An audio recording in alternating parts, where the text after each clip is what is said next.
Hey guys, thanks for tuning in. I'm Tim from Hutchwilco. The weather's come right, as you can see outside, and it's time to make sure all your safety gear, especially your life jackets, and even more so especially your inflatable life jackets, are ready to go for this summer.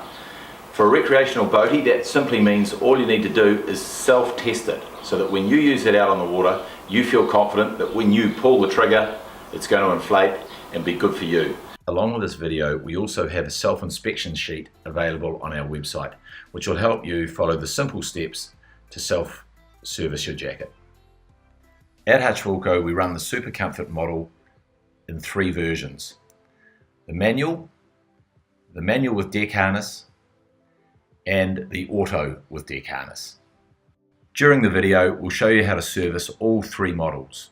The first step is a visual inspection to inspect the external cover. Next, we check the zippers to make sure they're functioning correctly, the stitching and the webbing, and also the buckles to make sure they're performing as they should. Now it's time to open up and expose the bladder. We want to check that all fittings are in good working order, including retroreflective tape, your whistle, the oral tube, and any other fittings you may have connected, lights, etc. Now we remove the CO2 cylinder and ensure that at the base of the thread of the firing mechanism, the internal seal is in good working order. Once you've checked the firing mechanism, it's now time to orally inflate the bladder. This should take 4 to 5 good breaths to make sure the bladder is firm. Once inflated, we leave the jacket for 24 hours. After 24 hours, we re-inspect the jacket to make sure it's holding pressure. If your jacket fails to hold pressure, or you have question marks over any of the general inspection and visual checks, you need to contact our Hutchwilco Service Centre or dispose of it and purchase a new life jacket. So as you can see, our jacket has held air, so now it's time to deflate. Deflation is easily achieved by using the cap in the reverse position. Now we're going to rearm our life jacket. Firstly, we break away the old tamper clip. By doing this, it allows us to check that the bail arm is working correctly. For rearming our inflatable life jacket, we need a manual rearming kit. This includes a tamper clip and a CO2 cylinder. Firstly, we need to replace the tamper clip, making sure that the bail arm is in the correct upright position.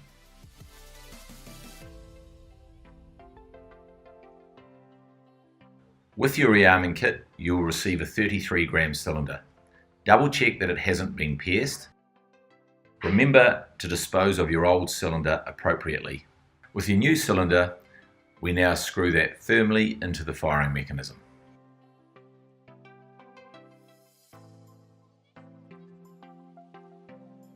To rearm our automatic model, you will need an automatic rearming kit. This includes a CO2 cylinder, 2 different option tamper clips, and the water sensing bobbin.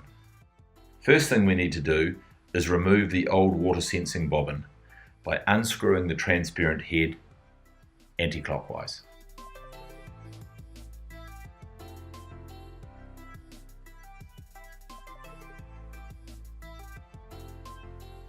Now you are able to remove the old sensing bobbin and check the transparent head is clear of dust and dirt and fit for purpose. Now we need to check the seal on our firing mechanism and remove the existing tamper clip, also checking that the bail arm is working correctly. Before inserting the water sensing bobbin, check the date and then line up the grooves with the mechanism to make sure it drops into place.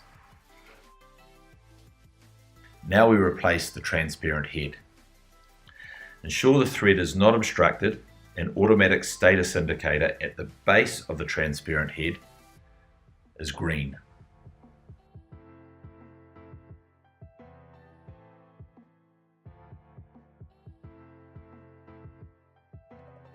Now we replace a tamper clip again, making sure that the bail arm is in the upright position. Check your new cylinder, 33 grams, and now we're ready to replace that also. Simply rescrew the 33 gram cylinder back into the firing mechanism, making sure it's a firm fit. Before repacking the jacket, make sure you record your service date on the service grid provided on the bladder of the jacket. So now we're at the stage of repacking our jacket. Best place to do this is on a flat, even surface, ensuring all the air has been removed from the bladder. The absolute priority of repacking is to remember to fold the bladder, not roll it. Firstly, we start by making sure the zipper puller is on the inflation tube side of the outer valise and pull the zip up 4 or 5 centimeters to start the process. Now we make sure the whistle is connected to the grab line and the grab line is hooked over the oral inflation tube.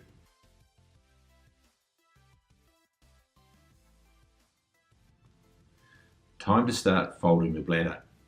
As you can see, we have pointed out and overlaid fold lines to highlight the folds required.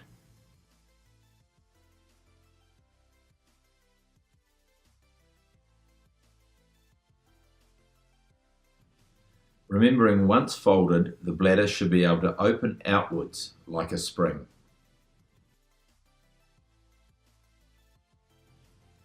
As we fold, we continue to zip up the valise to hold the already folded section in place.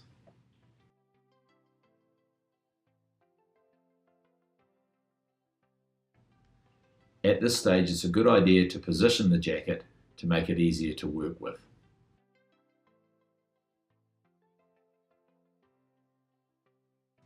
Continuing our way to the collar section, making sure as we fold this area, we also fold the neck support strap with the bladder. This is very important.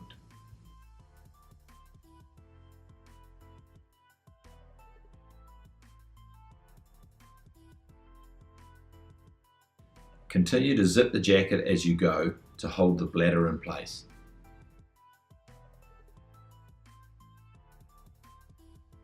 Like before, keep positioning the jacket to make it easy to work with.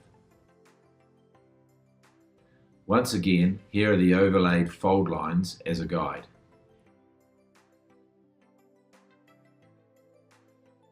Next, we make sure the corner is folded in to allow us to bring the zip around to the bottle and mechanism side of the jacket.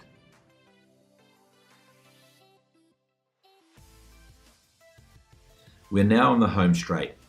Continue folding, remembering that the bladder needs to be folded so that it can open outwards.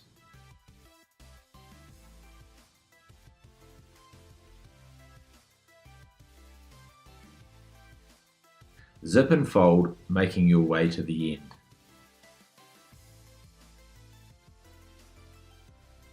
Be sure that the firing tab is well exposed and free to pull at the base of the unit. Zip to the end and tuck away the tail of the zip and your jacket is repacked, ready for use.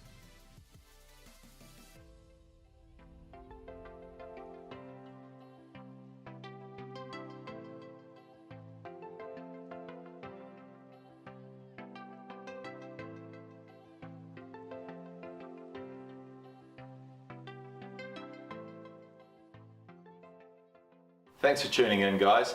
I hope you found that informative. If you do have any queries or questions, please feel free to contact us at Hutchwilco. Thanks very much.